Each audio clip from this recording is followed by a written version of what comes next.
Assalamualaikum Buya. Buya, saya ingin bertanya, apakah dosa zina yang pernah dilakukan seorang istri sebelum menikah bisa diampuni dengan melakukan sholat taubat tetapi setelah menikah? Apakah 8 pintu surga seorang istri masih terbuka karena dosa tersebut, Buya? Mohon penjelasannya. Baik, masalah zina, semoga Allah menjauhkan kita dari zina. Zina itu kehinaan, hanya orang rendah yang berzina. Maka jika ada seorang hamba teruji dengan perzinaan, maka dia telah terendahkan. Susah melakukan zina kecuali bagi orang rendah. Semoga yang pernah kepleset dalam zina Allah ampuni dan Allah beri kesadaran. Sebelumnya saya kasih kisah. Ada namanya Hindun, Sayyidah Hindun. Itu adalah seorang wanita yang pernah menyuruh Wahsy membunuh Sayyidina Hamzah. Membayar Wahsy, Wahsy bunuh Hamzah karena begitu marahnya kepada Rasulullah dan dendamnya kepada Nabi Muhammad. Akhirnya Wahsy membunuh Hamzah. Dan begitu marahnya sang Hindun tersebut, sebelum masuk Islam itu dibelah dadanya Imam Sayyidina Hamzah dan digigit hatinya, sehingga digelari Hindun Akilatul Akbat, Hindun yang makan hatinya Sayyidina Hamzah. Tapi ternyata Allah yang Maha Kasih, pandangannya Hindun kepada Rasulullah berubah suatu ketika menjadi pandangan hormat, sehingga karena pandangannya sudah tidak pandangan musuhan dengan Nabi Muhammad, Allah kirim hidayah, Hindun masuk Islam. Di saat Hindun masuk Islam bersama para wanita datang ke Rasulullah. Di saat datang ke Rasulullah ingat Hindun. Hindun, Nabi Muhammad menyapa, kau Hindun? Iya ya Rasulullah. Baik, kau datang dengan wanita semua dan kaum wanita? Iya Rasulullah, kami datang dengan kaum wanita. Baik, kalau begitu wahai kaum wanita, berbaiatlah kalian, berjanjilah kalian. Ya Rasulullah, berjanji apa ya Rasulullah?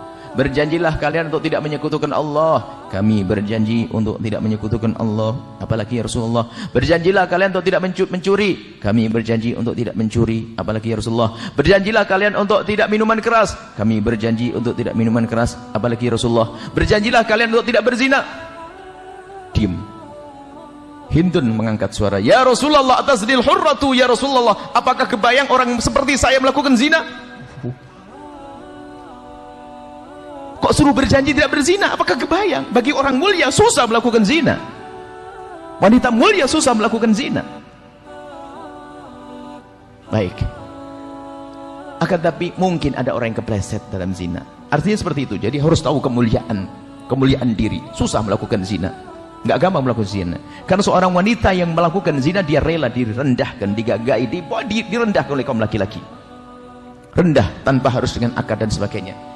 Tapi ketahuilah, Allah Maha luas dengan pengampunnya. Mungkin ada di antara yang mendengar suara ini, mungkin, dan semoga tidak ada. Mungkin ada yang pernah kepleset dalam zina.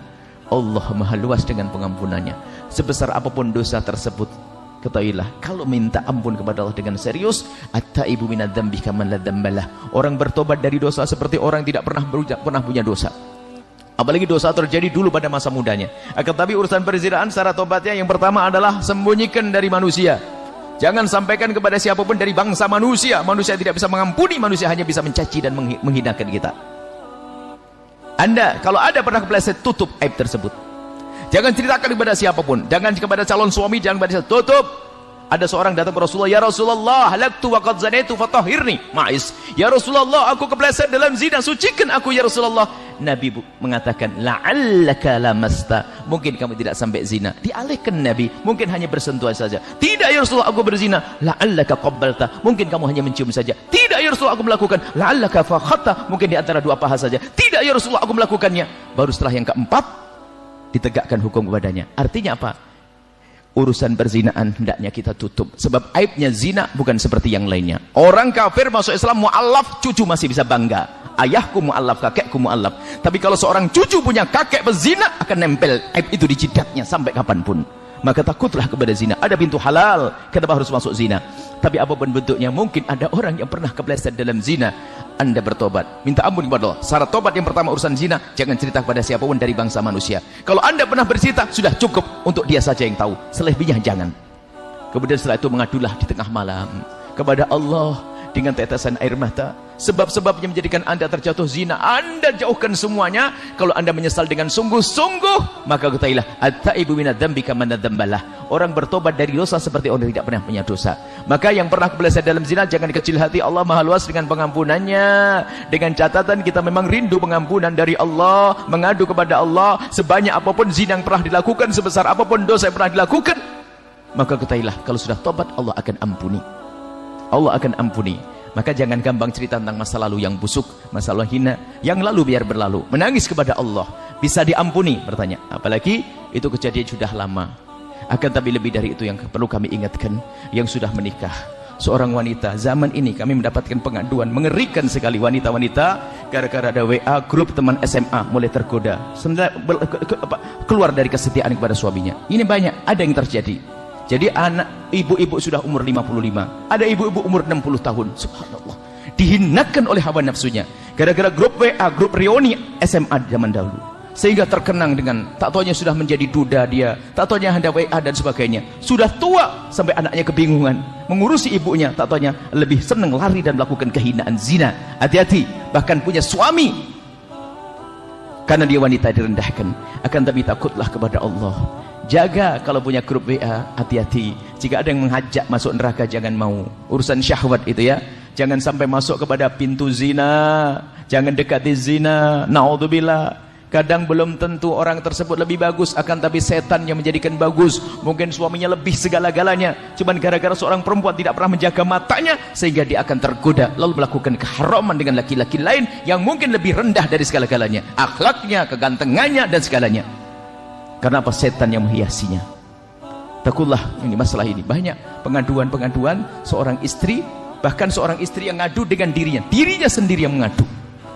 Dia tiba-tiba berkata, "Buya, kenapa saya masih sudah punya suami, tiba-tiba kalau saya terpesona dengan kawan lamaku dan saya susah menghilangkan kenangan itu. Saya tiba-tiba ingat sampai saya dengan suami saya kurang mengabdi."